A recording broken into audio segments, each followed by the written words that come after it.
Hello, everyone, and welcome back to Tilted Table. We are very excited to be with you this evening. What if they're here for the first time? We'll just, our intros are ruined forever. Oh, intro's ruined. Yep. Steve will fix it next week. Okay, next week, when Steve does the intro, he'll probably call us Twitch Plays Board Games. From the boardroom. Yeah, board games from the boardroom. That's what Citizen will say. We pretty much just scripted all of next week's stream like that. Nice. Also, I see a bunch of follows coming in because Mexi. But Thanks, Muxie. thank you everyone who followed yesterday and today as those alerts come in. And One out of order one. yeah, one out of order one. Mexi for the win. So today we are playing a game that we are very excited to be showing you all. It is called Illimat. And Illimat has a very special story, but I'm just going to read you what it says in the booklet here, because they tell it better than we do. But do they tell it better than Goofy does? No, probably not. In early 2009, the band The Decemberists had an idea for a photo shoot where they would be a secret society playing a weird and wonderful game in different locations. Carson Ellis and photographer Autumn DeWild created a game board as a prop and called it the Illimat.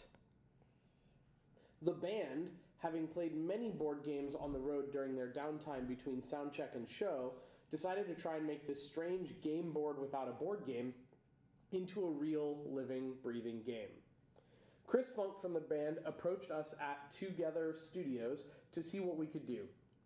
Keith Baker, creator of Gloom and Eberron, worked to make Illimat feel like an old, forgotten card game that would be compelling to modern players. A game that feels of its time, yet weirdly out of time altogether. So that is how this game happened, which I think is really cool.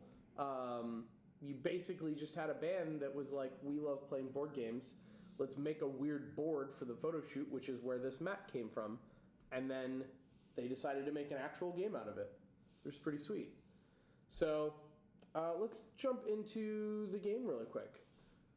Cool. Bum, bum, bum. Remember how much I hated this game? Ta-da. Just kidding. Ta-da! So, the way this game works is there are a couple things you need to know. The box itself turns into part of the board, which indicates which season each of the four fields, the four quadrants of the board, is in. So currently, we have here summer, spring, winter, and autumn.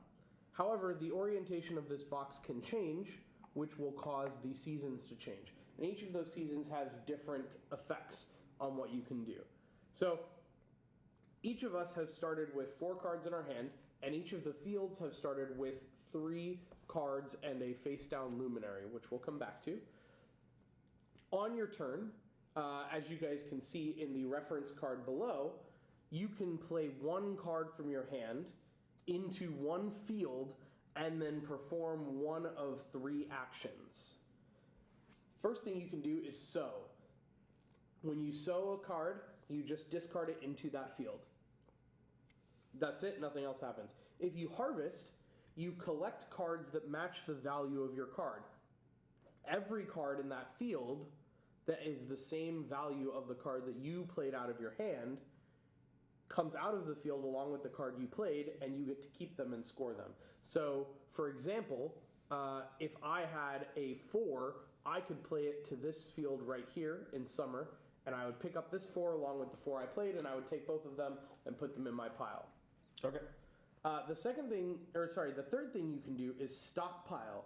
Now, to stockpile, you combine your card with other cards in the field to create either a new value or a stack of multiple cards with the same value.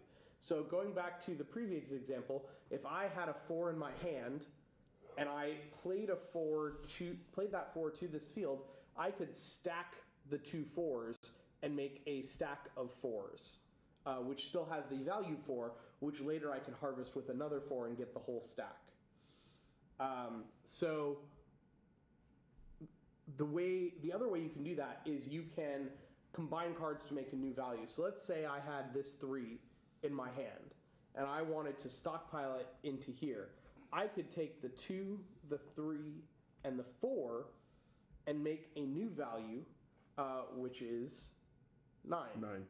Now, in both cases, whether I'm making a pile of the same number of cards or a new number, I must have a card in my hand that matches the stockpile I've created. So if I'm creating a 9, I must also have a 9 in my hand to be able to show you that, yes, this is a valid number that I could go after, right?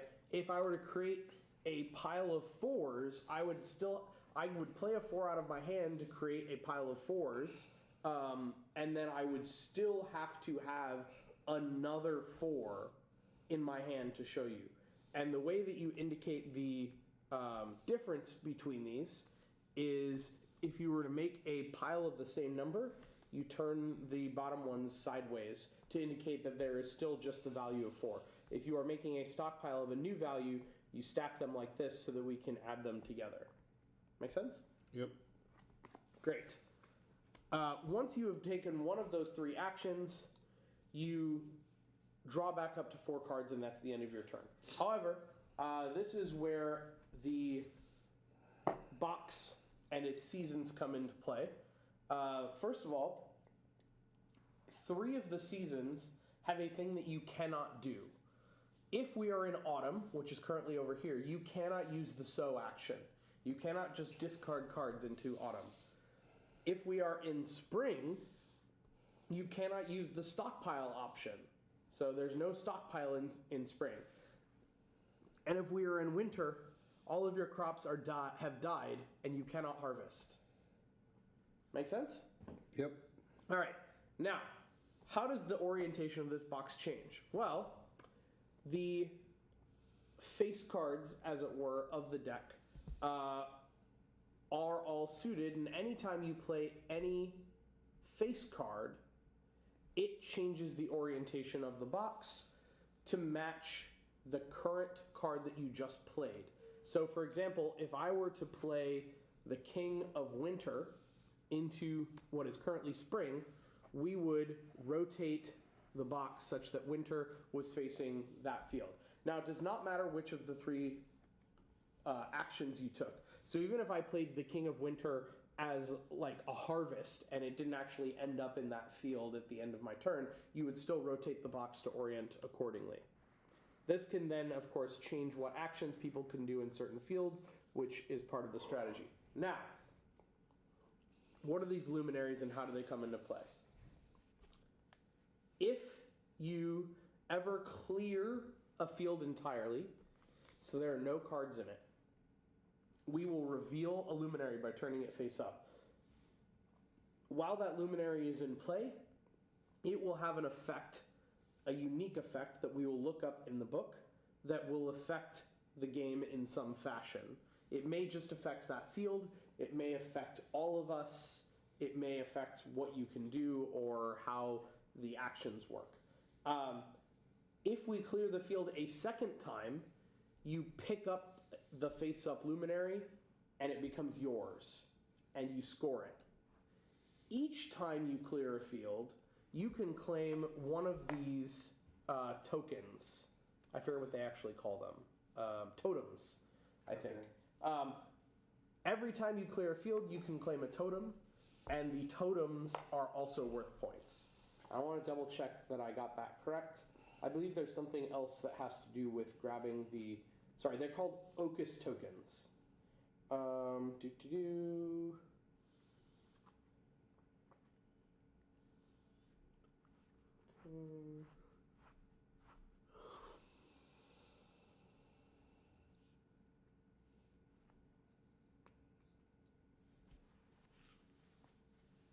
Just double checking. I believe the thing... I'm trying to find it, but I believe the thing that I forgot is that if you run out of Ocus tokens, you no longer reveal luminaries. Yeah, That sounds familiar. I believe that is the rule. So any luminaries that are already face up would still have effect and they could still be claimed, but we would no longer reveal luminaries once we had run out of Ocus tokens. Additionally, there is a rarely seen rule called the harmonic convergence, which is if all 4 luminaries are face up at the same time, everyone rotates one to the left and leaves their hand behind. Or in a 2-player game, we would literally just swap hands. Nice. That's pretty much it. Each time this game plays through pretty quickly. Each time you play through, you score points, and then the first to 17 points over multiple games is the winner. That's pretty much it. We'll talk about the scoring as we go because Sam and I have the points in front of us, and we can kind of talk about it as we're talking about what's happening in the game. Cool. All right, shall we? Yep. Okay. I'm going to get out Schwazi so we can figure out who goes first. Okay. Oh, unless there's a cool thing in here. And did you have a question? Oh, play begins with player left of the dealer. Great, it's you. Okay. This is like a regular deck of everything, right? I believe so. Oh, the other thing, sorry, there's one more thing I forgot to point out, which is that the Fool, right here, the Fool is actually both a 1 and a 14. So value can be whatever you need it to be. So if you wanted to create a stockpile, you can use the Fool as a 1 instead of a 14. And you can also never create a stockpile that is larger than 14 because it is impossible to have a card in your hand that is worth more than 14. Got it. So the cards by themselves are not actually worth anything. Having the most cards is worth something. Yes, the Fools are worth something, but the other ones are only worth based on having the most or their suit. Okay, and how do you get a Fool? Harvest it. Do I need another Fool to harvest it? Or create a stockpile that is worth 14, and then you'll eventually still need... Sorry, even with a stockpile, you'll still need a Fool, yeah. In order to get a Fool out of a field, you will need another Fool. In order to play a Fool out of your hand, you could create a stockpile that is worth 14 and then harvest by playing the Fool. Does that make sense? So yeah, Fools are pretty valuable. But they're the only card of this kind that is worth any points on their own.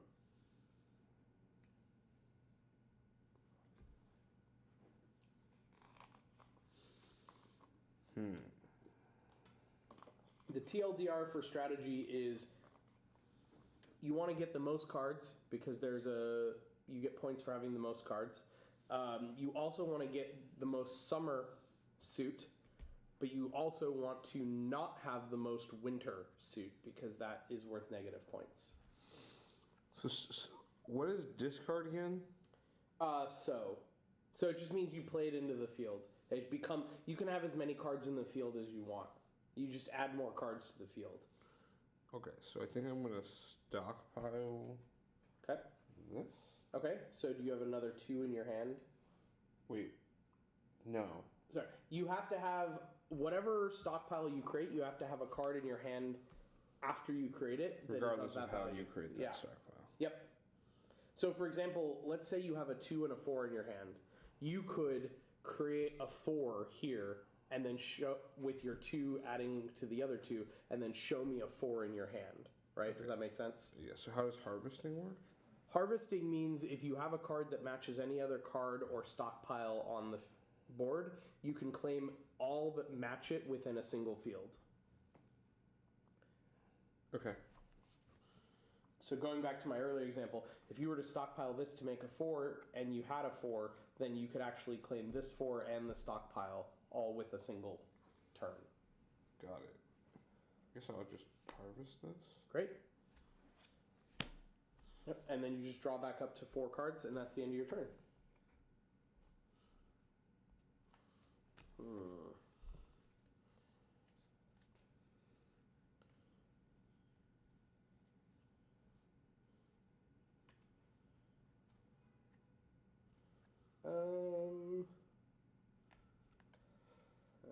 can't sow there. Can't stockpile there. Okay. I'm going to...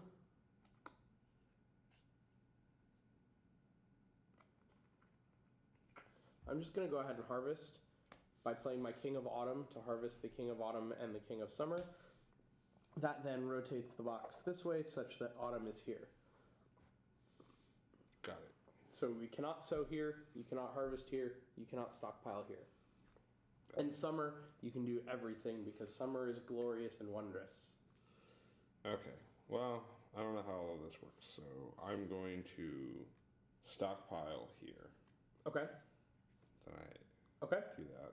Hey, that is a great move. All you have to do is survive me having a 12. And now this goes there, right? Yes, now we rotate the box to match spring. So, ta-da. So now, great. So if I have a 12, I could go for it, but I do not. So instead, what would I like to do? I think I am going to stockpile here, and I'm going to add this 6 to a 4 to create a 10 and show you that I have a 10. Okay. And that's it for me. So now I can harvest. Yep, and you get all 3 of them. And because you played that, summer, we rotate the box again. And this is pretty much like the mechanics of the game. We've pretty much covered all of it at this point. It's very simple once you've played a few turns.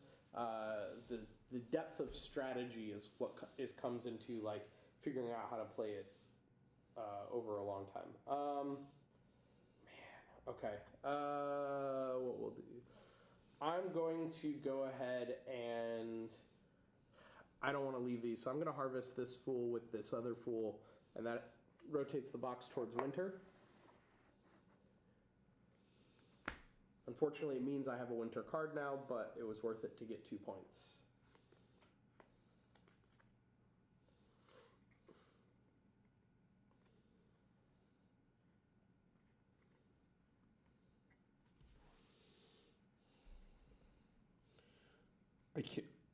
I can't do multiple cards at once, right? I can only do 1 card. Correct.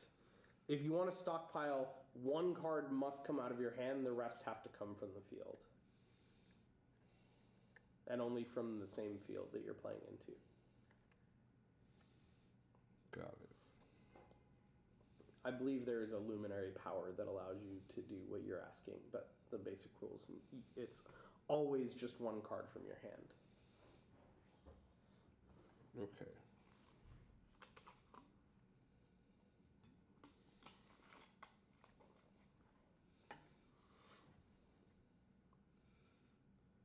Bum, bum, bum.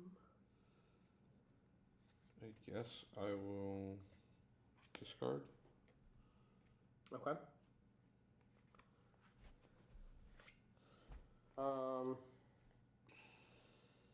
I am also going to sow.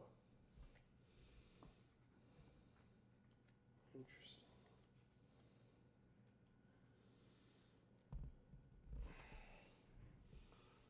Okay, so I will stockpile. 14. Nice. Well played, sir. Well played. Well, since you ruined my plans, I'm going to just go ahead and harvest this one instead of getting both of them.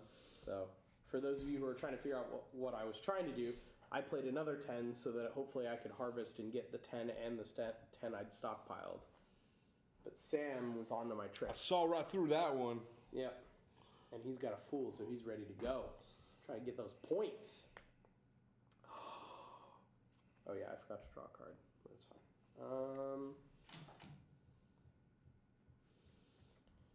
Okay.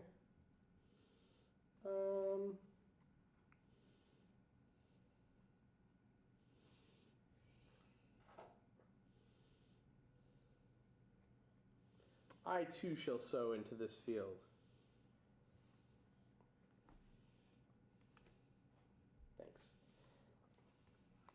Stockpile. Okay. Wow. She's making all the 14s. I see how it is. I'm going to go ahead and harvest this then. One of these days I'm going to draw a fool, damn it. I'm just going to do really risky things. You going to make another 14? Okay. I'm just going to fuck myself. It's all good. Jordan's like, I just drew it.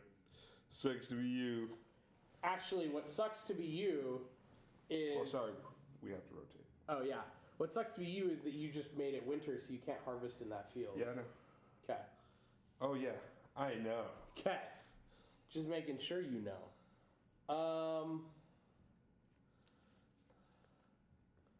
I'm going to go ahead and...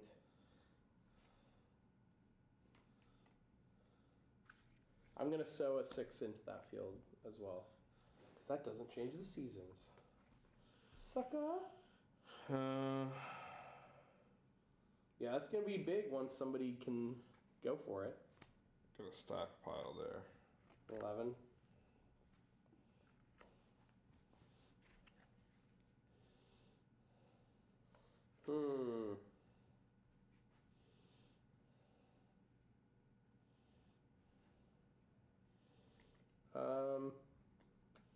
I'm going to go ahead and harvest this 2 with my own 2.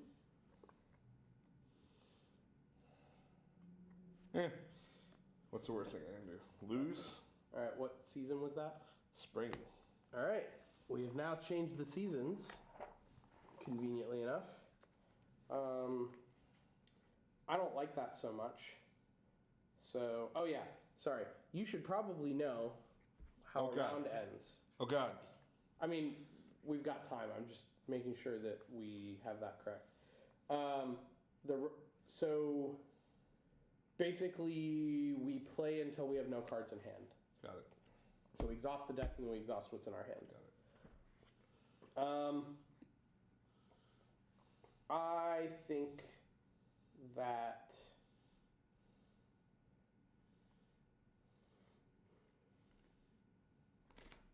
I think that we should make this winter again. Cool. You don't need those 14s, do you? Nope. Okay.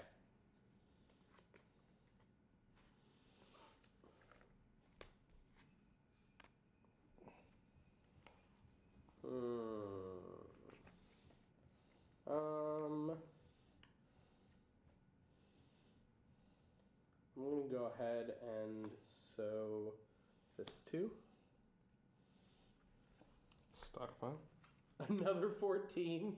Jeez. One day you're going to be saved, right? One day. I'm going to go ahead and sow this 7.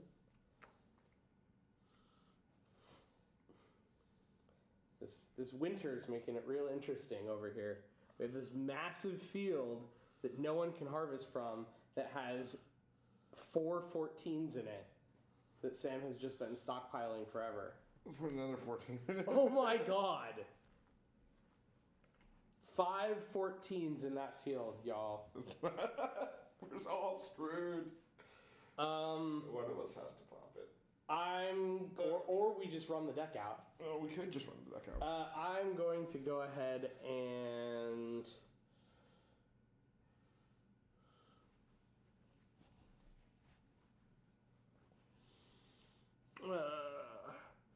yeah, I'm going to go ahead and sow to there with my 5. Nice.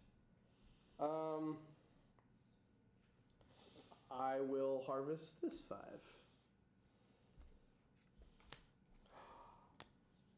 It's amazing.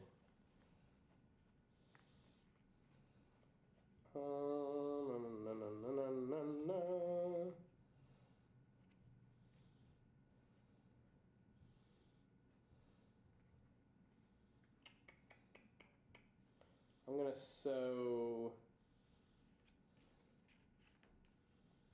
this 10.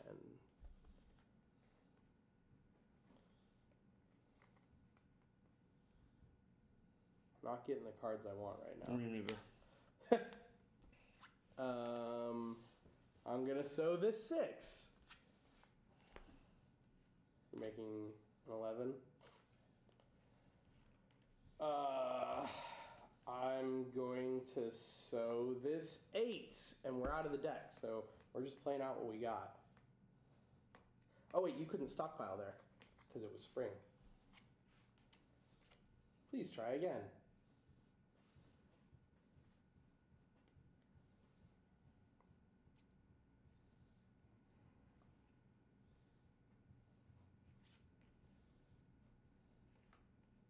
Bum bum bum bum, ba-da-dum bum bum bum. Thanks, caption. You just harvested 4s. Yeah. All right. I'm gonna sow this 8.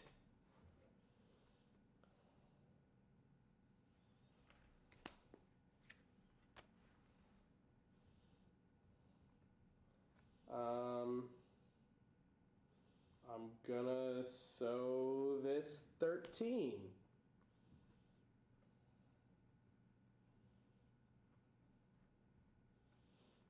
Okay. So if I have to pass, what happens? You can sow. You cannot pass. I cannot pass. You just have to sow to a field that you can sow it. So this. Okay. So you sowed there, and it doesn't move. Because it was spring in spring, so it didn't change the box at all.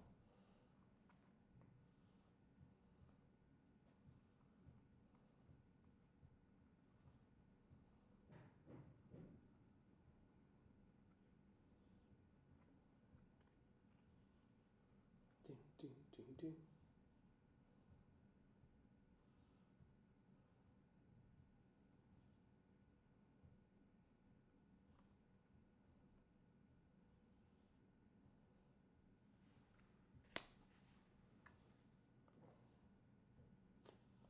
You lucky son of a gun.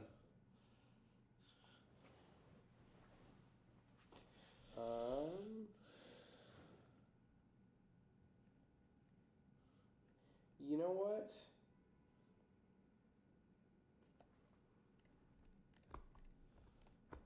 I would rather give you a point than all of those cards.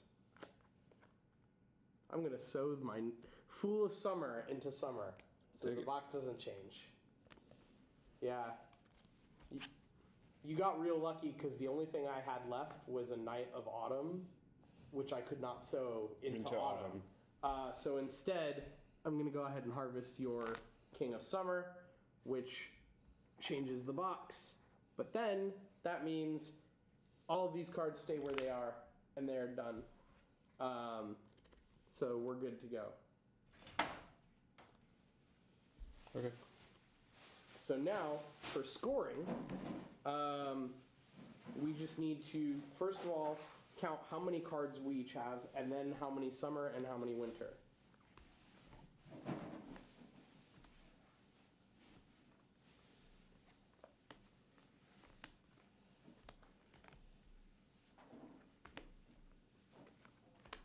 And also keep your fools out.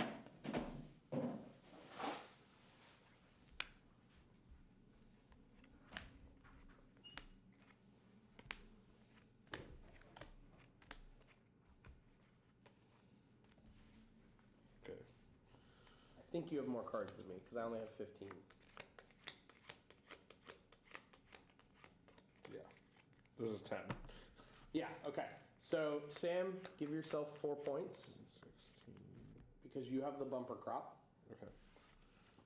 Now we need to know who has the most summer cards, I have which I 4. think I have 5. Cool. So, You have I go 2. ahead and take 2 points from that. Then How many I winter lose cards 2. do you I have? have 7. And I only have 6. 2. That's So, yeah, you lose 2. So, we are currently tied. We also get points for each fool that we have, which I believe we each have 2. So, we come out tied at 4 each. No one got any Ocuses or Luminaries because we played pretty defensively on those fields. Sure. I actually could have cleared this field, but I didn't want to change the seasons because it would have given you all of those cards. And if I'd given, even though you beat me on Bumper Crop, if I'd given you those cards, you would have gotten the most summer cards as well. So I would have lost even more points from it.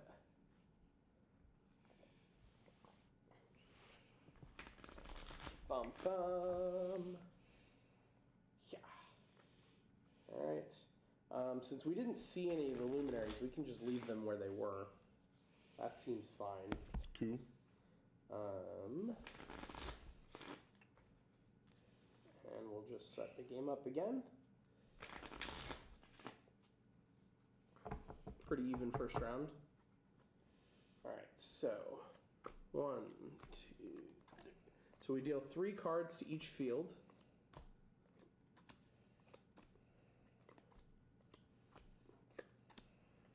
And then 4 cards to each player. And then Sam started last time, so I will start this time.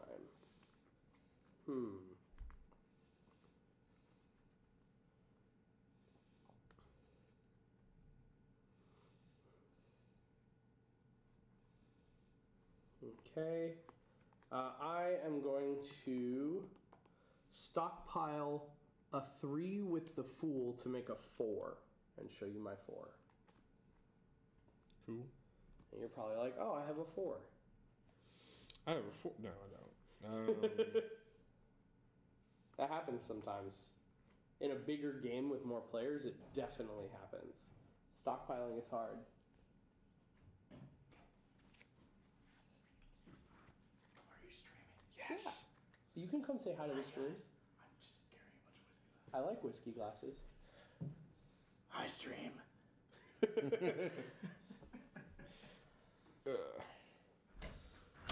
All right. That smells. Now it smells really All right. good. So what happens? What happens when we clear one thing? If you clear a field, the person who cleared it claims an Ocus token, and then we flip over the luminary for that field. And the Ocus token is worth a point on its own. Got it. I was trying to set up a situation where you last game would take your big Fool stack, and then I would immediately clear it right after that. But it did not happen. Shocker! Sam's got a Fool. Well, you're gonna get a fool. Yeah, damn right I am. You fool. I'm harvesting that before Sam manages to draw a 4, because I want my Fool. So now if I can just do this, right? Yeah, with all those 6s. I'm gonna grab my. Yep, my grab an boat. Ocus token. And we also flip the luminary. Which one is it? The Union. Ooh, the Union. This one's fun. I mean, they're all fun, but the Union. When you first of all, I want to give people a close up of that because I think the artwork is really cool, and they like make sure that it's makes sense. The Union. It's like a marriage of cards. The imagery on the cards actually helps you figure out what it does. So, when you perform the harvest action in the field of the Union, you may play 2 cards from your hand instead of 1. Combine these 2 cards and proceed as if you'd played a single card of that combined value. Nice. So, if you play a 7 and a Knight, you may harvest as if you'd played 1 card with value 18. Gotcha. So what that means is that when you harvest, you can basically stockpile 2 cards from your hand for the harvest. That also means that it is now valid to stockpile higher than 14 in only that field. Now, the other thing that happens here when we clear a field is that we reseed the field by adding 3 cards. Oh, look, a Fool. What'd you call me, fool? Yep. We would not reseed the field if all the Ocus tokens were gone and if the luminary was already face up. Got it. That's it. Okay, so we can do mega stockpiles. What would a mega stockpile look like? It look like this. Right?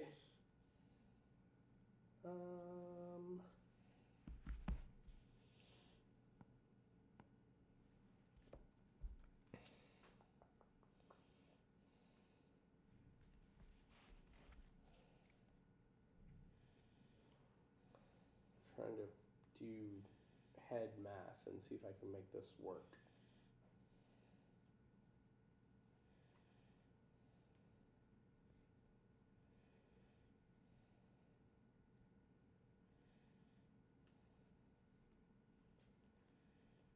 Okay. Yeah. I'm going to make a stockpile of the Fool for 1, plus this 5, plus my 9, to make 15. And I'm going to show you that I have 2 cards that can make 15 in my hand, which makes it a valid stockpile. Now, I may not harvest it, but as always, you must be able to harvest the stockpile when you create the stockpile. Cool. Cool. Do do do do do.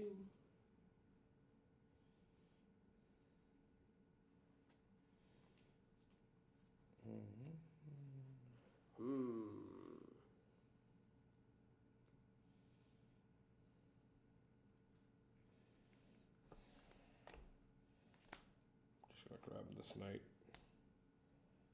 of autumn with Okay. the night of summer. And that rotates. Nope. Oh, sorry. You played it with a summer. Okay. Got it.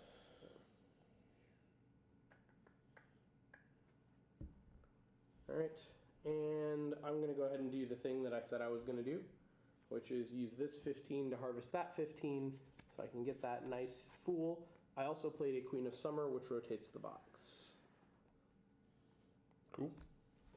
And then I drop back up to 4, which gives me 2 cards this time.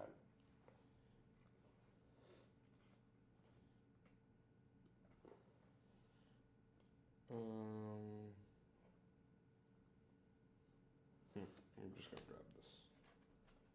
Seems reasonable. All right. I'm going to go ahead and stockpile this 2 with this 8 to create a 10, which I have. What happens when I clear the board again? You claim the Luminary and an Ocus if available. Yep. I'll take it. Yep. Had to take my chances. So I take this. You take that card, it is worth a point at the end of the game. You also get an Ocus. And we still reseed the field because there are Ocuses still available. I'll Yeah. double check that, but yes.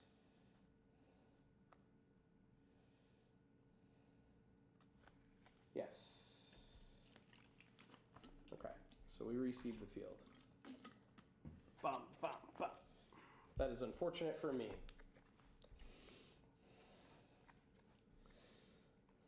Man. That really sucks.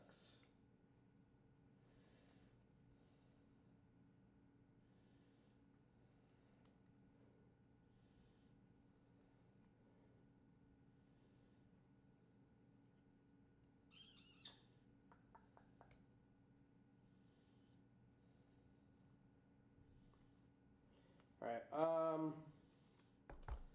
I'm going to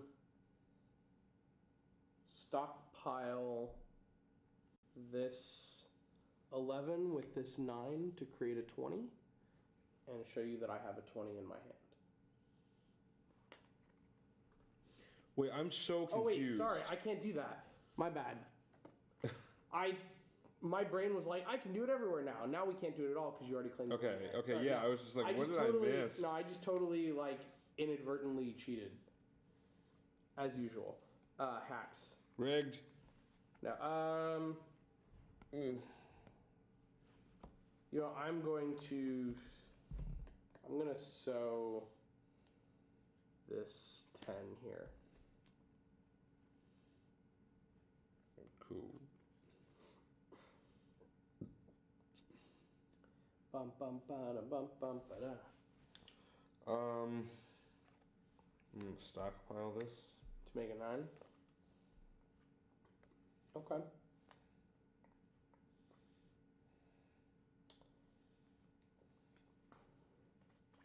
I'm gonna go ahead and harvest these 10s.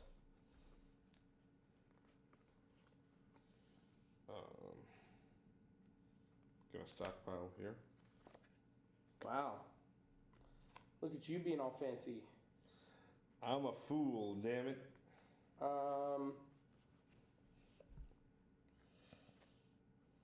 We're gonna go ahead and sow this Night of Winter.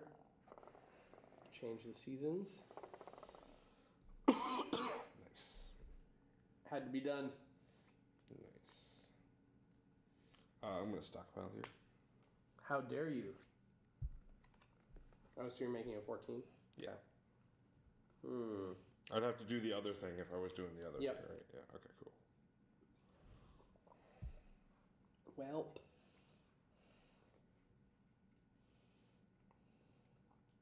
Oh.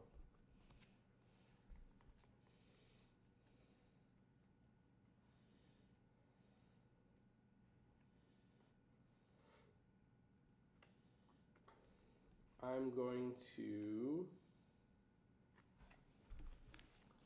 harvest this king with this other king of winter, which then rotates the box. Got it.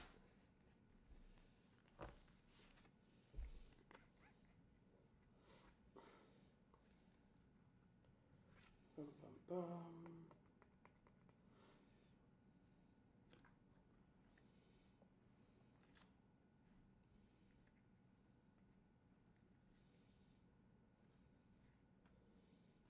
How does this work? If I can I stockpile onto this? That's a great question. Let us find out. We've played this game before.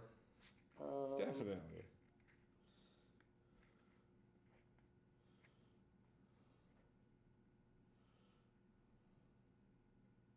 You may add to a stockpile to change its value. Yes. Okay, So if well- you wanted to make a bigger value, like say a 12, you could absolutely do that.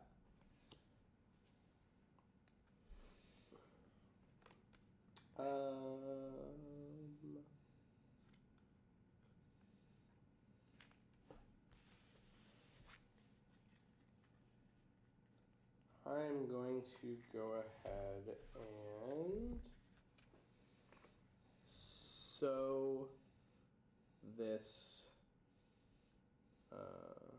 5 into summer. Because my cards suck. Make some 9s. Show me a 9. Nailed it.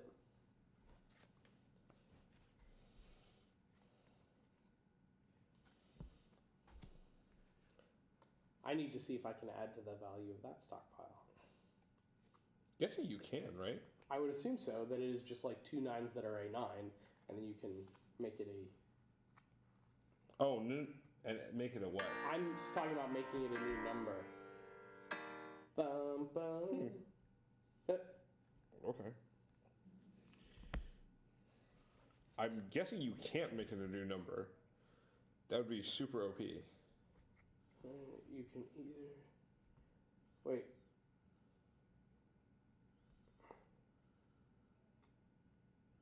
Oh, wow. No, you actually can. Okay. Yep. So, yeah, okay. How do you do it?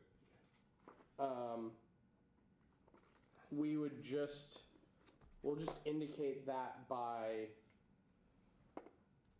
doing this to indicate that they are a 9, and then put the new thing on top of it. So this would make it a 13, because the 9 was just already a 9. Does that make sense? Not really. I mean, I'm guessing if the rules say that, like that just. I mean that's how I'm interpreting it based on what it says. It says you can either combine cards to create a set with a new value, or you can stack multiple iterations of the same value You can also do both of these actions with one move. What does that mean? How do you do both of them with one move?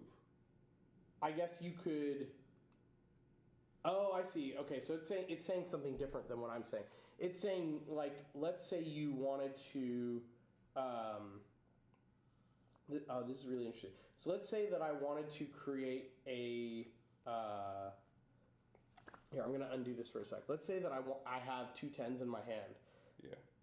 And these are in the field. I could create a 10 with these and play a 10 out of my hand to create a stack of 10s and then show you my other 10. So you basically... That makes sense. Yeah, that's different from what I was trying to do. Okay. So now I understand what that's saying. Okay. Okay. Yeah, that makes sense, and I feel like the one time I played this with you, it was like that, but I... Yeah. Okay. Obviously it's been a while.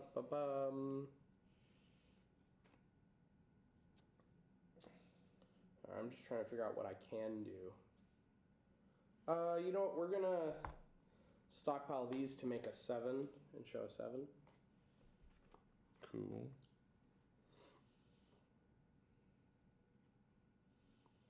So if I'd had 2 7s, I could have... Well, no, wouldn't have, because the 2 came out of my hand. So that's different. Okay, these are a stockpile.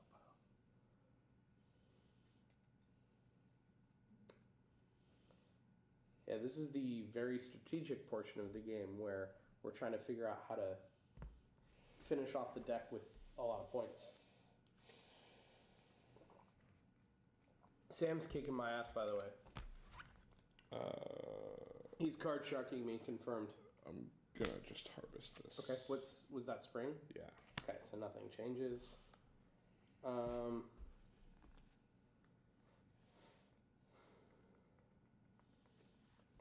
I'm just gonna harvest this.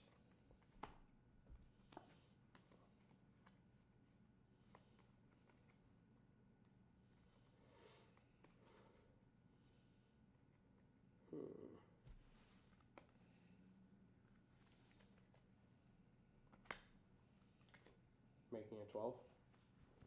Okay.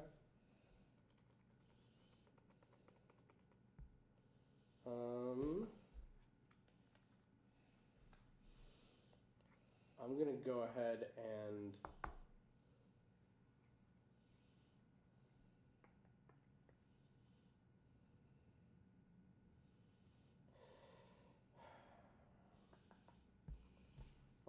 and stockpile this 2 onto the 11 to make a 13 and show a 13. Cool. Alright, well, let's see how much this shakes things up. Okay, so that was an autumn. Yep. Okay,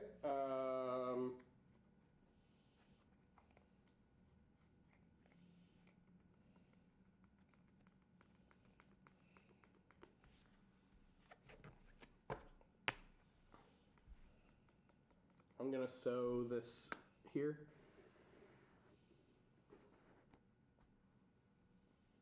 So that makes it summer there and prevents you from clearing the field, hopefully. Did I do something super dumb?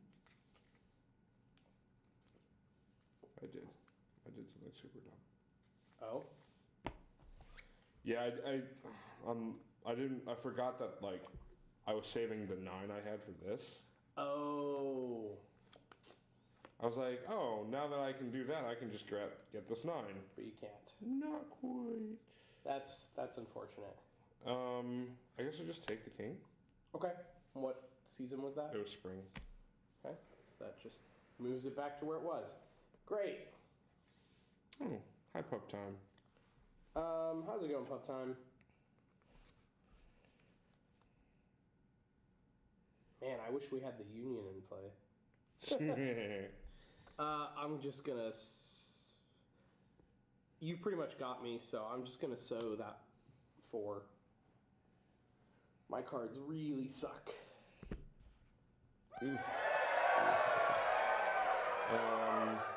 Pup time, welcome to the table. Thank you for that follow. I guess I'll just Glad take you're that. enjoying the show.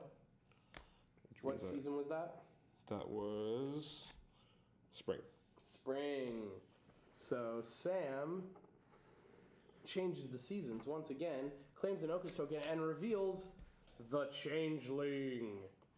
Which probably has like absolutely nothing because we have 3 cards left, right? Yeah, unfortunately, because we can't reseed the field, it's unlikely to do anything. Once during your turn, you may exchange a card from your hand with a card in the same field as right. the Changeling. You can do it either before or after your action. You cannot exchange cards that are part of a stockpile. This exchange does not change the season.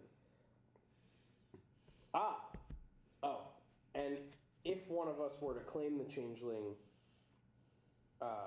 which we can't do because we can't reseed the field.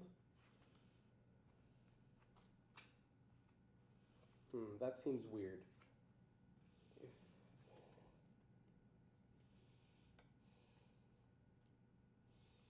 Okay.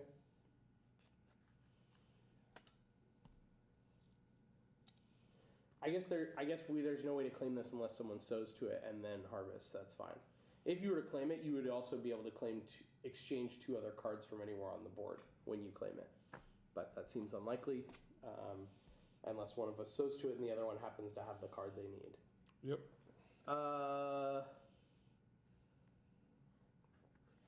I don't think there's much I can do here, so there's a 5 that I'm going to sow. I hope you have a 5 and can't harvest it. Oh wait, can I stockpile? No, I can't stockpile it. No. Lulz. Sadly, I have a 4 I can't do anything with because you made that winter. So that's the end of the round, and I think Sam definitely wrecked my face.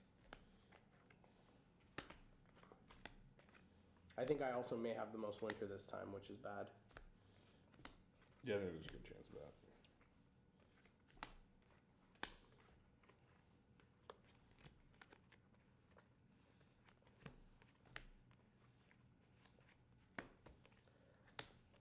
I only got 15 cards again. I have many more than that. Yeah. Okay, so I do have... You have 6 summer? 6 summer. I only have 5, so that's 2 points for you. 2 plus points. Another 4 for bumper crop. I have 5 winter. I have 2. Damn. Okay. And So I have 2 fools. And you have 2 fools. Oh wait. And then I have 3 Ocus tokens. Yeah, don't forget your Ocus tokens and your Luminary. Yeah, Sam almost won right there. I have 2 fools, but I lost 2, so I stay at 4 points. Rip me. I wonder who's gonna win, chat. It's Jordan. Yeah, rigged. Can you grab the luminaries so we can deal out new ones? Okay, so we can leave those 2 in play. We'll just make you read the other one. Oh, here. Oh, okay. Yeah, I'll shuffle it back in. It's fine if the union comes up again. Oh, you just shuffle them back in. Yeah. Got it. Yeah, you just shuffle them back in and add new ones. The Ocus tokens will go back up. So the Ocus tokens are another cool thing that they added in the game to kind of make it feel like one of those old-timey games. The idea behind the Ocus tokens, even though they give you some in the game itself, is that when you're playing this game, you would actually sort of ante up something of personal worth to you, of personal importance, not necessarily monetary value. And so as you're playing, you can claim any of the Ocuses here, so someone else may end up with the thing that is important to you, right? And that's what the Ocus tokens are supposed to represent in the game, which I think is really cool. Cool. Alright, so... 3 to each field, 4 to each player. How are you doing tonight, Pup Time? Having a good Wednesday evening? Pop time is a bot.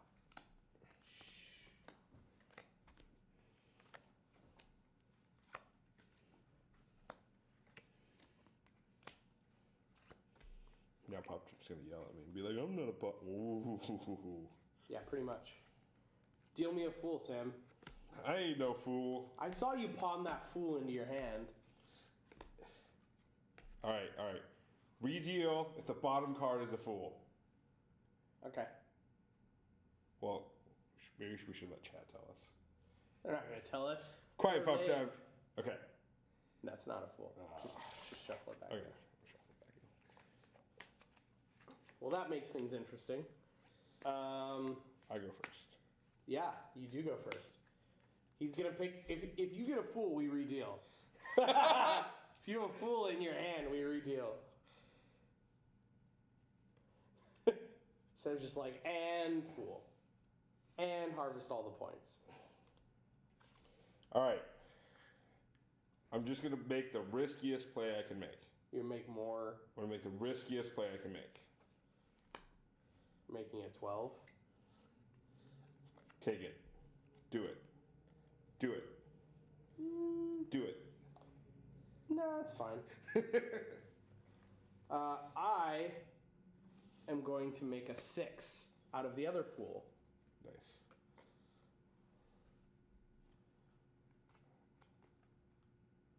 I mean, I'm just going to harvest. Seems reasonable. What, summer? Okay, We're still summer. Great. And then I'm going to make the riskiest play I can make because I need to make up points here. And I'm going to make a stockpile of 6s. Ooh. Okay. Okay, I'm gonna do it like this, so that it is more obviously a 6, and show you my 6. Got it. This also prevents you from changing the value, which is important. It is important.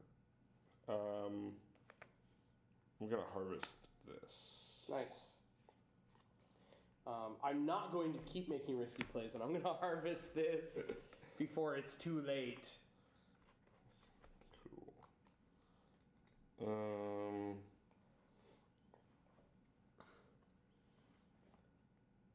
Gonna sow this? Seems reasonable.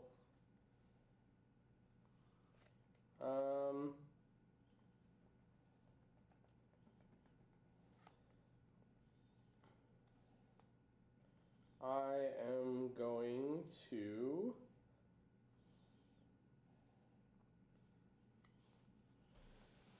sow this and make it autumn there so that we can't sow anymore. So what? Exactly. No, I'm just kidding. All right, well, I'm gonna harvest. Damn it! Of course you had the 10. Do you have a 10? Yes! Literally, Rip.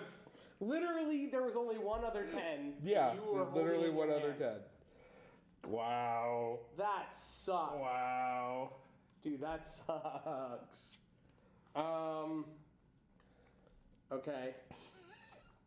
Fine, because I unintentionally debated you, and I'm gonna harvest these 4s Nice. and Nice. claim my Ocus tooth and reveal the maiden. Should I flip now? Let me double check what it says before you do that. There may be most of them you can just flip, but I want to double check.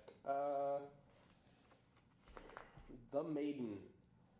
While the maiden is on the board, winter has no effect. Cards may be harvested from the winter field no matter where it is on the board.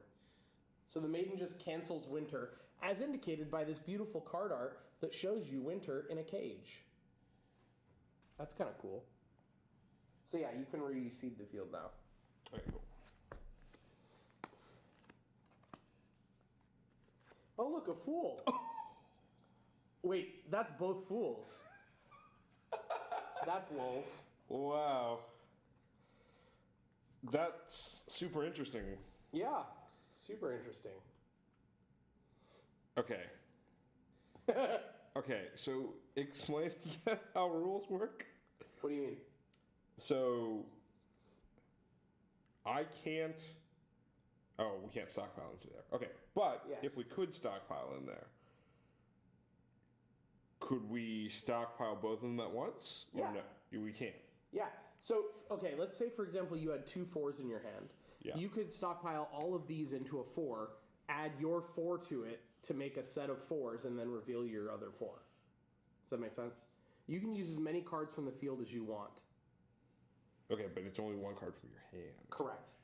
And you still have to have a card in your hand that matches the value of the stockpile you created. Got it. Which reminds me, I need to draw. God. That changes everything. Great.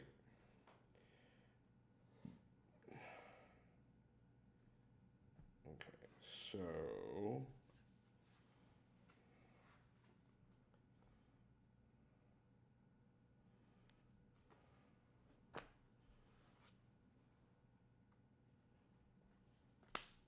stockpile.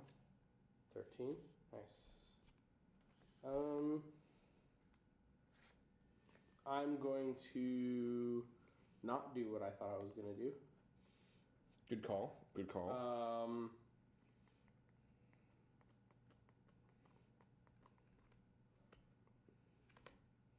I need to make big plays. I know you do. But I can't make big plays because my cards suck. So we're going to sow this 10. Very exciting turn. Oh, wait. Hold on. Sorry, I forgot about the maiden. I'm just going to harvest this because I can harvest. Okay. And then I'm going to draw my card and keep that 10 that I played. Got it. I'm like, wait, there's no winter. I can do things. No winter. Okay.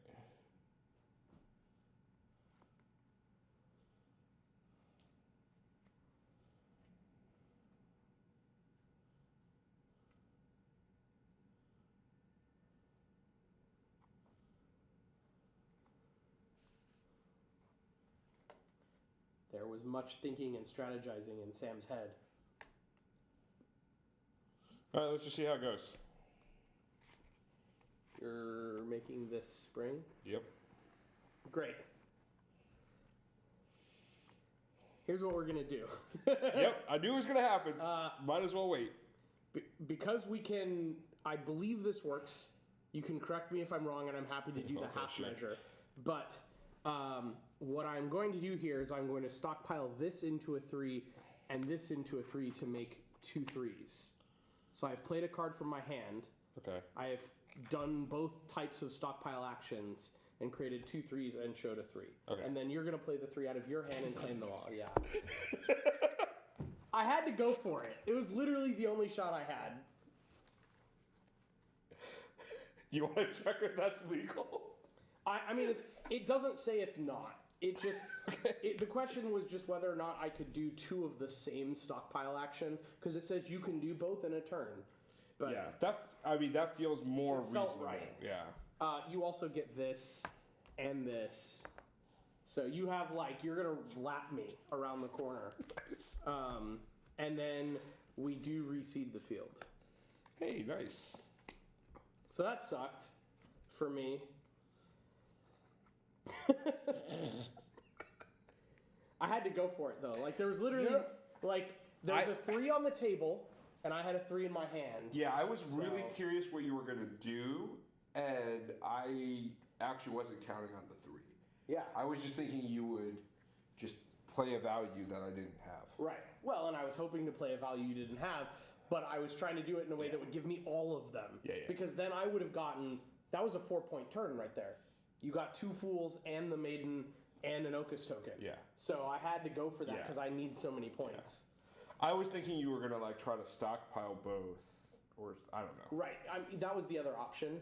But when I saw that I had a 2 and a 3 in my hand, it was just that was too perfect to pass up. Well, not a lot of options here.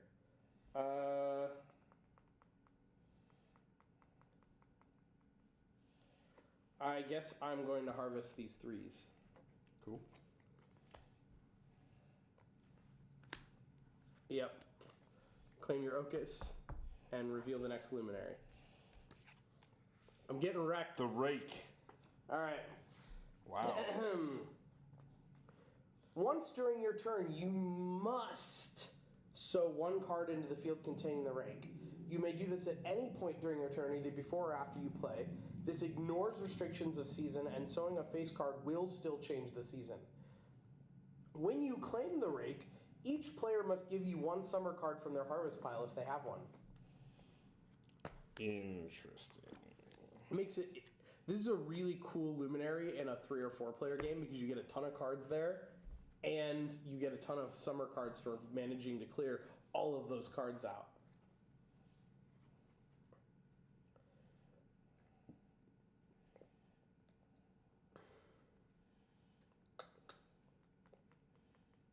Okay.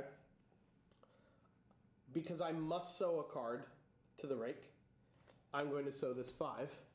And then I'm going to harvest both 5s. Pro plays. The pro plays. Look at this, chat. I'm pro playing my way to a loss. All right. Shocker. All right. You also will have to sow to the rake. Yeah, that's right. The river, I believe, just plays 6 cards. Yep. Just deals 6 cards, which is all of them. So rip Sam. Oh, really? Yeah. Okay. I mean, I'll double check. No. I First, believe you. but- I believe you. I believe you. I mean, I don't believe myself. I was just pulling the cards. I'm up to guessing everything. drawings at the end of the turn. Yeah, on your turn, if you've cleared the field, reseed, and then you draw At the end. Yeah. Yeah. Okay. Yeah. Oh, that's not what I was worried about. Yeah. Yeah. But yes, it would normally be 6 cards. There are only 4 left, so it is 4. Okay. And we still have to keep raking.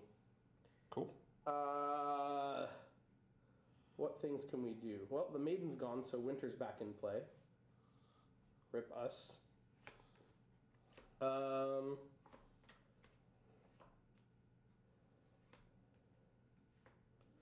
I am going to sow this 10 because screw winter cards.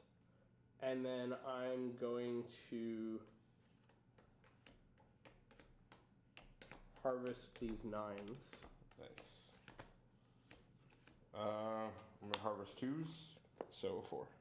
Okay. I don't think it matters. Oh, it does slightly matter how I do this. Okay. Yeah, it does matter how I do this. Okay. I am going to harvest these 8s, and then I'm going to sow this to the rake, thus making that field unharvestable. Okay. I'm out of cards. All right. All right. Do you have? I probably have exactly 15 again. You probably have like 40. I have more winters this time, I think. Oh my God! I have more than 15 for the first time ever. Probably still lost it to you though. We're about to see. Yeah. It was actually theoretically possible for you to not win this turn if you got too many winter cards. Yeah. But you got so many fools and ocuses and luminaries that it is impossible. 7, 8, 9, 10, 11, 12, 13, 14, You win 15, that. 16, 17. All right, so you get 4 for that. Go ahead. Let's see if you lap me. 1, 2, 3, 4. Okay. How many summer do you have? 7. Take your 2. I only have 4. How many winter do you have? 4. I also have 4. Oh, let's see what happens in the tie. That is a great question.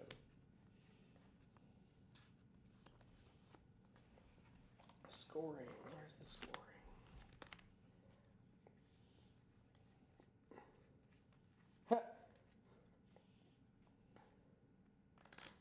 Do we both lose 2? No. Ties break in favor of whoever has the most luminaries. So since you have more luminaries, I'm the one who loses the points. Okay.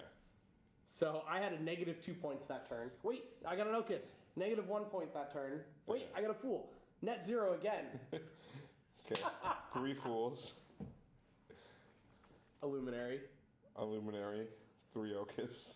All right, so you finished with, you won and then got another 12 points, and I got net 0 again. Yeah, that was fun. Nice. I like this game. No, I mean, this is like, you did a really good job with Fools, and I wasn't drawing them at the right time. Yeah. The 2-player game can be more swingy. I was going to say, did we play this with 3 last time? I feel like we Yes. did. Yeah. Yes. The game is more swingy with 2 players than anything else. It's very true. Specifically for that reason. Cool. All right, so let's talk about this game. For me, in terms of sort of artwork and you know, accessibility and stuff like that, I think it's a 5. It looks pretty. It uses good symbols for the suits. The artwork for the luminaries even suggests very well what it does. So Yeah, I'm with the 5. that's a 5. All I forget what the other categories are. Learning curve. I mean, there's obviously some complexity. So Yeah. I would say like 3 to 4, probably. Yeah, but probably Yeah. just stick it at 3. Yeah, I think the learning experience for me is it's a 4. I think it's a fairly simple game to learn mechanically. The only thing that is particularly complicated is when you get into some of the intricacies of stockpiling. That's a thing. But these reference cards, which you also see on the screen, are pretty nice. Though I'm about to take it away. But I mean, the thing is, like, hi, Dragon Samas. hello. Oh, that is great. Does Yeah. high learning curve, high K bots? No. So yeah, it's the learning experience. So a high number means it was a good experience. Oh, I thought it was because we difficult. combined all of that. Yeah, we combined Okay. all of that. I mean, if you were going to give it a 3, it doesn't matter to you. Yeah. Well, yeah. No, I thought it was good. So my one critique, we got rid of the game thingy, right? Yo, what's Hi, up, Frolicking Fox? We got rid of what? The game book one. Oh yeah, Right? yeah. So the one thing I was gonna say is I would have really liked them just to show. Is it in the book for stockpiling? Like visually Like, show. yeah, it would have been nice to No, I visually think it's just show, tech. like, The stockpiling is actually the most complex part of the rulebook because it takes up 2 full pages. yeah. Oh, it does visually show some of it. It shows that thing I told you, Okay. Where where you play a 10 from your hand and make. I'll show it on camera. So that's better because It does have visualizations. that was the part that I was like, that's actually super confusing. Yeah. Yeah, that one, that's what keeps it from being a 5 for me, is the stockpiling thing is hard to mentally get in your head beyond the very basic ones. Yeah. Cool. Complexity. I mean, I'm thinking 3 or 4. I think for me, it's solid 3. Yeah. I mean, the only part I would go for is math is involved. Yeah. And I'm super tired right now, so math is hard. Yeah. I mean, I think you don't have to spend a lot of time tracking your opponent's game state other than like maybe how many winter cards they have. Well, so this is where I do think it is potentially hard because, like, at some point in the game, you and I are both thinking how many fools are left in the game. Right. Right. Yeah, And so like, card counting is the complexity. yeah. And so it's like, all right, well, if I think there was one point where I knew there was only 1 6 left and 1 fool left, and I had the fool, and so I was like, well, if I play this and make it an 8, you can't clear this. Right. Because you don't have a fool, but then you were like, well, I'm going to sow here, so you also can't clear it because you know you need all those. And yes, cards. that emote has Sam's highlights. It does. It's pretty fantastic.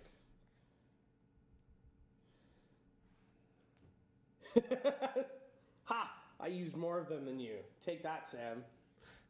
It's true. Wait, hold on. Do your emote, Sam. There we go. See, it's perfect. It's just like a picture.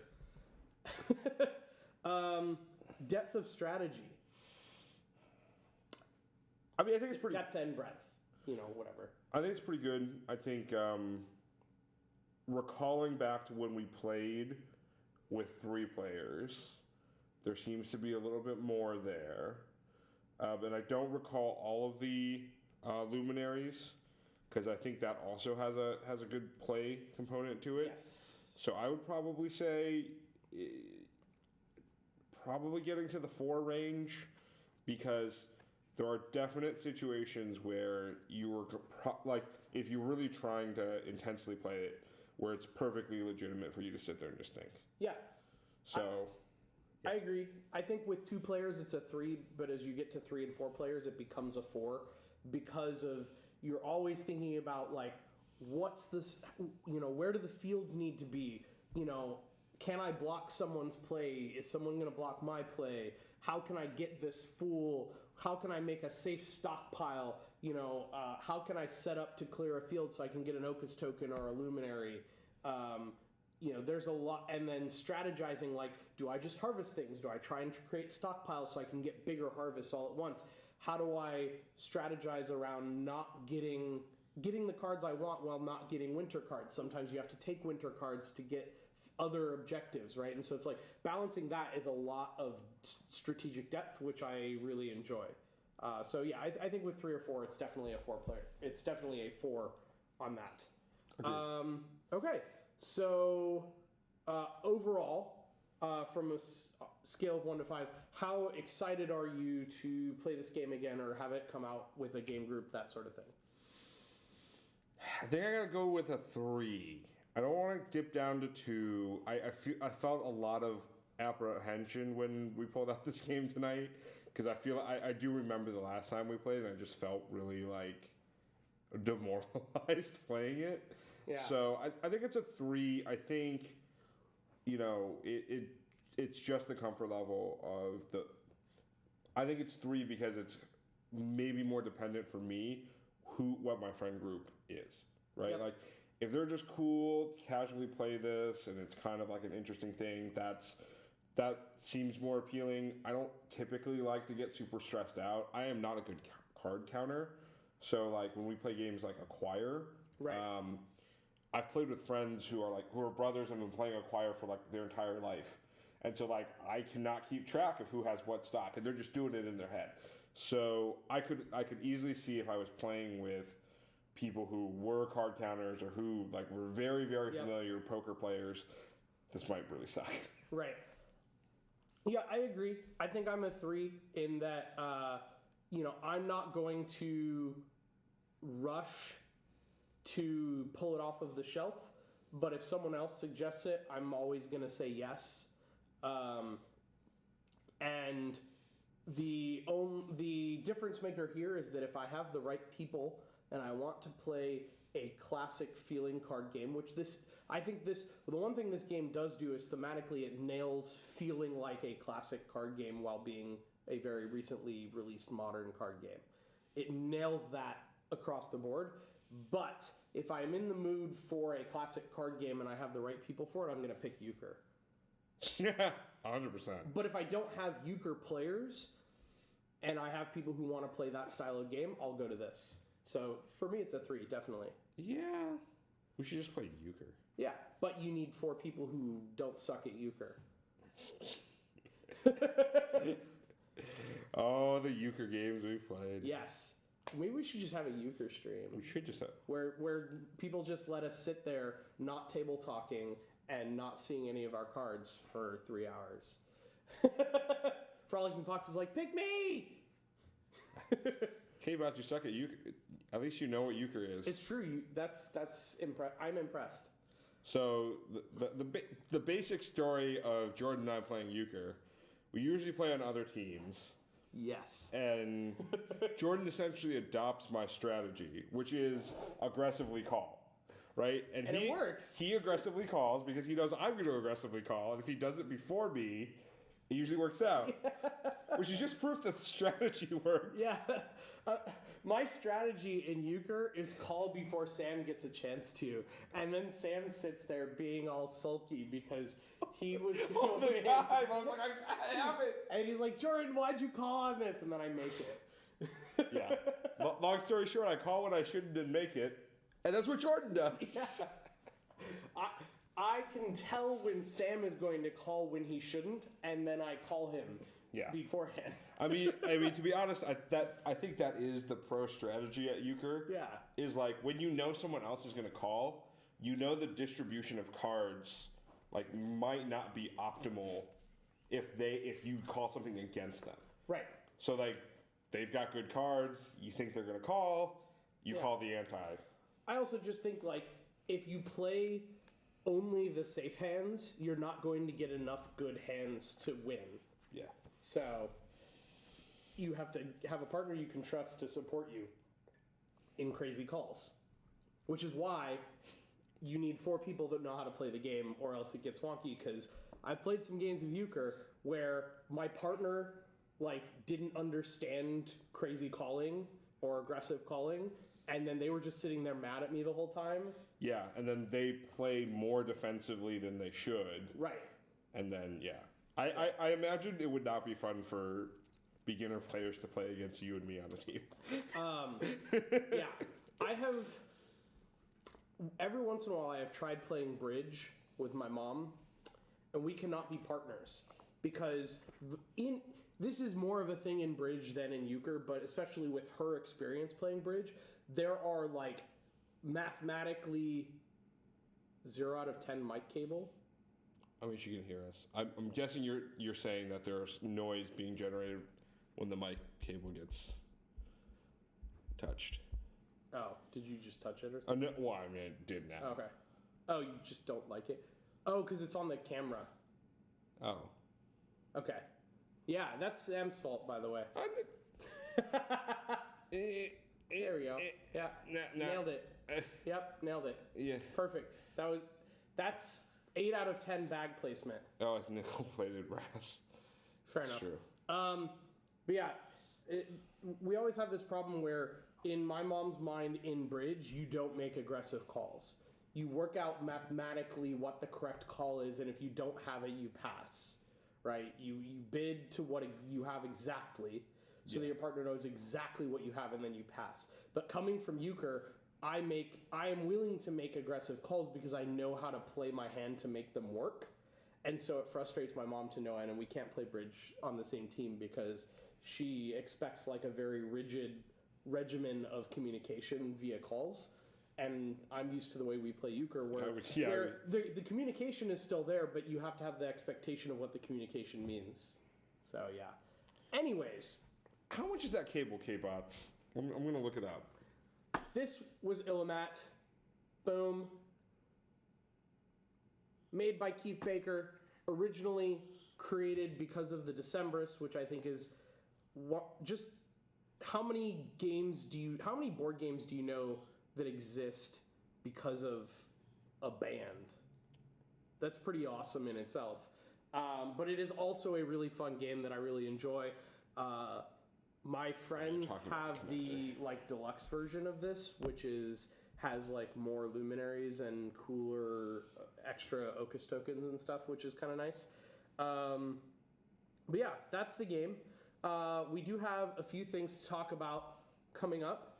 So next week is going to be our best stream of the month because Sam won't be here. Yeah, I agree. Hey, you think I disagree? I totally agree. Next week, we are going to have a very special reunion for you all, which is that Steve and some other familiar faces from the past will be joining us on stream playing some fun games from the past. I'm not going to spoil who else is going to be there, but you aren't going to want to miss it because there are a lot of people that you haven't seen on the stream for a while that are going to be here next week. The week after that, we are going to be featuring Evolution Oceans. Woo! The brand new Evolution game, completely ocean themed, where you're building sea creatures. It is a standalone game. It is not an expansion to Evolution or a like reworking of the rules type expansion the way Climate was, kind of a sequel. It is a new game that uses some of the mechanics from Evolution, but it has some also brand new stuff that it brings into the game that has to do with the deep ocean. And that is on Kickstarter right now and will be on Kickstarter still when we do the stream. So that's very exciting because we're going to get a chance to preview it. There are very few demo copies of this game in existence right now, and we are going to have our special guest, Bree from North Star Games, come in and show the game off to us. So that's very exciting. And then, at the end of the month, we have something... If every stream is very special, where do I go from here? I just feel like this month is jam-packed. Extremely special? I don't know. But we're... Extremely unique. We're going to be doing something that we've never done before. So, I mean, next week's stream is going to be cool, but it's going to be people you've seen on stream before. The stream after that is going to be cool, but it's going to be another Kickstarter preview with people that you've seen before. But in 3 weeks' time, we are going to be showing off a brand new remote gaming system called Vorpal Board. Vorpal Board? Yes. So you can look them up online. They do have a website. They have a Kickstarter coming up. But essentially, it is a system through which you can set up a physical board game but play remotely with other people. Because they have a system and an app that will take higher resolution captures of the board as you move things around so that the people on the web can see it. It includes voice and video chat so that everyone's all in the same system together. And it also has the ability to scan cards into the game so that you can even have the concept of private cards being dealt to players and the like. So we're very, very, very excited to be able to show that off to you all because it is really cool. We got a demo of it about a month ago, and we can't wait to show it to you all for their Kickstarter at the end of the month. Yeah, I think to be honest, that's like I was thinking about it tonight, and I was thinking this could actually be the way we just let chat play with us, right? Yeah. So they get a high-res image so they can keep track of the board state. Yep. We put hidden cards there. We can just keep track over here, 1, 2, 3, 4, 5, 6, 7, 8, 9, 10, and chat just says we can play card number 3. And we can let them log in and see everything, and we don't even have to look at it. Yep. So that's if that is what we think the application is for us. We can't wait to show it to you all. We definitely want to find a way during that stream to involve chat and let chat play. So it's just going to be pretty awesome regardless. So that's in 3 weeks. I don't think we have any announcements out from that, but that is what we have coming up for the month. So I mean, we should think about a good game to play for that because we can basically play any game. Yeah. Hi, Goofy Funny. I've been thinking about that as well. We'll find something good. We're gonna pick a game that you all know, a game that we've streamed before, because I want this to be about showing off Vorpal Board and not learning a new game for the first time. Yeah, just figure out whatever we can that can be interactive with chat. Yep. But yeah, Illimat was great, Goofy. It is everything it says it is on the tin. It is the modern classic card game. I think both recommend it with 3 and 4 players. It can be played with 2, but as those who were here for the stream saw tonight, it tends to be a little bit more swingy with 2 because the outcome is pretty much how I feel about Tiny Ninjas. Yeah, but I think with 3 and 4 players, it plays really well when I've played it in the past, and I definitely enjoy the game. It tickles a similar nerve for me as playing games like Euchre. It's that classic card game mindset for me. Can we just call Goofy Funny Goofy Coopster from now on? Goofy Coopster, but Goofy Coopster's dead. The descendant of Goofy Coopster? Yeah. Well, I mean, there were marriages along the line, and the last name changed, and now it's Goofy Funny. I'm still locked up about it. Yeah. Okay. You blighter. Stop tilling. Okay, so quick recap. Next week, we're going to have Steve and a bunch of other familiar faces come back to the stream. 2 weeks, we're going to be playing Evolution Oceans with Bree from North Star Games for their Kickstarter. And in 3 weeks, we're going to be showing off the Vorpal Board platform, which will allow you to play board games remotely, which is super cool. So that's what we got coming up. We appreciate everyone who hung out with us tonight. We are going to try and find someone to raid really quick. Let me see what we got going on. Let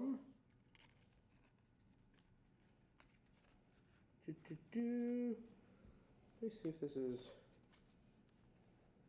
Make sure... I want to make sure that these people are live and still streaming. What is the thing? Oh, God. It looked like they were streaming, but now it just looks like a thing, and I'm confused by what I'm seeing. Okay, we're good. They're still streaming. Okay. Great. So say ad? Maybe it's an ad. Right. No, we are going to go raid some people that are playing Space Base. Space Base, just in case. Yes. Let me see if I can raid from my phone. That's a glue gun. K-Bots is an old friend. And I'm not calling her old. Oh. All right. We're going to go raid Tabletop Livestream. So thank you all for joining us this evening. We hope you all have an amazing evening going and watching more board games. And we will see you all next week for Steve and Friends. That's what we're naming the stream. Bye. You're supposed to do the lull. Oh, sorry. Should I lull?